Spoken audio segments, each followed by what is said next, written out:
La Eile Padraig Shanadeve.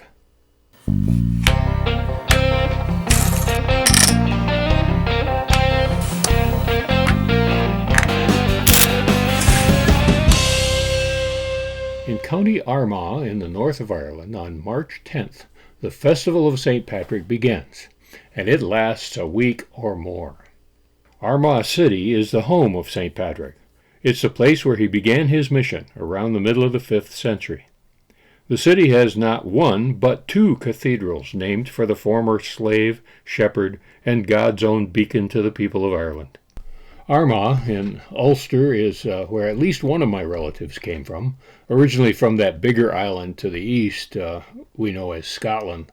The MacCord clan was one of many that got displaced by the British into Northern Ireland. And that means I'm from the classic Scots-Irish stock. And it's the same with Padraig, the saint. Historians say that he was either from Wales or Scotland, nobody's really sure, but he was sold into slavery at the age of 7 and brought to Ireland to herd sheep.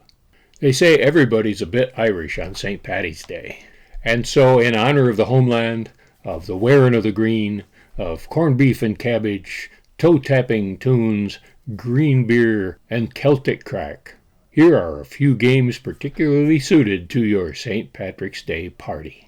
The first little strategy game I want to bring to you today is one that I call Ádh Mór, which is Irish Gaelic meaning good luck in certain context. The game is a combination of luck and strategy, and it goes like this.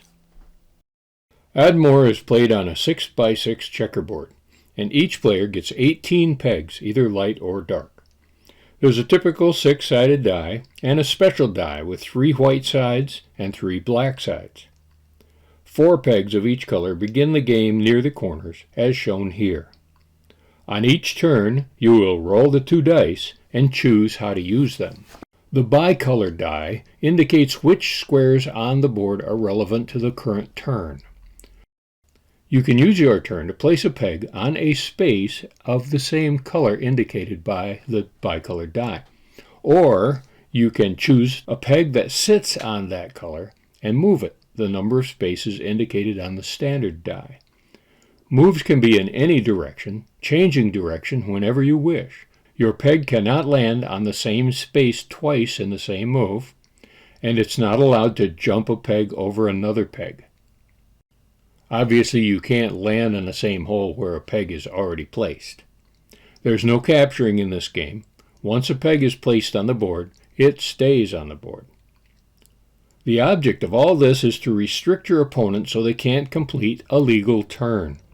If a player can't place a peg or move a peg as indicated by the dice, they lose. The next game in the series is called Trillium. This is a game for 3 players. It is kind of a puzzle game, but you're competing to be first to achieve the goal. It's played on a Trinity Knot, also called a triqueta, which is a symbol that's been used by the Celts for over 5,000 years. The starting positions for Trillium are shown here. 3 pegs in 3 positions in 3 corners. The objective is to move one of your pegs into each corner position shown by these red triangles. Players are taking turns moving or jumping pegs around the knotwork paths. Here, the orange player has several movement options, and the green and white players have these jumping options. There is no capturing of pieces. All pegs stay on the board throughout the game. There are no chain jumps allowed either, just 1 jump per turn. But here's the catch. Before a victory can be declared, all 3 of each player's pegs must have entered the 6 center holes at least once.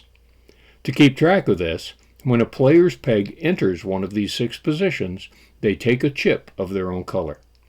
Once a player has earned all 3 of their colored chips, they can race for the winning formation. There may be situations in which a player is not able to move or jump any of their pegs because they're trapped. The trapped player simply has to pass and take no turn this time around.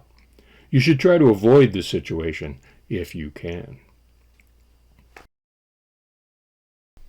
Now the third game in this little triptych of Irish games is real one from history called Brandubh. It's already been released in our catalog for Peg Pastimes. I've already done a video on how to play it. But it has been called the Game of the Irish Kings, and we know that it's at least 1,000 years old, based on archaeological finds, specifically in Ballinderry. There has been a board and pegs found that indicate that this particular game is an evolution from the Viking tafl games. Of course, there was a lot of Viking influence on the islands back in the day.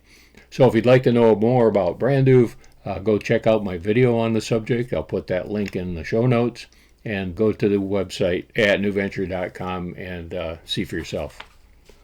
There is one more game in the NewVenture line that hasn't been released yet. Hopefully later this year. You'll see it in our catalog, and I'll do a video on it. It's called Causeway. It's a battle game that takes place on a grid of hexes that are there to represent the Giant's Causeway. This is a formation of basalt columns in the north of County Antrim that has a lot of legends surrounding it, especially about the local giants that battled over control of that particular region. But watch for Causeway later, and I will do a accompanying video, of course, on the subject and on the legends. Of course, there are many other Irish games or Irish-themed games. You can look around on the web and find a whole lot of those. There are party games to economic games to history and war games. Whatever kind of tabletop game you'd like to play, there's plenty of fun to be had at the game table on St. Paddy's Day.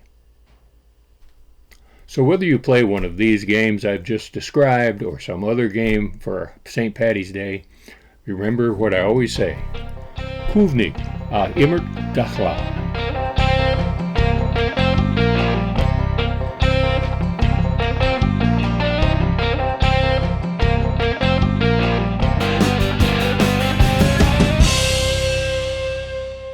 Oh, by the way, St. Paddy's Day. It's a paddy with 2 D's is the proper foreshortening of St. Padraig's name in Irish. If you say St. Paddy with 2 T's, you're talking about St. Patricia. Now, St. Patricia's feast day isn't until August 25th. You can celebrate St. Paddy, too. In fact, maybe we ought to start that tradition.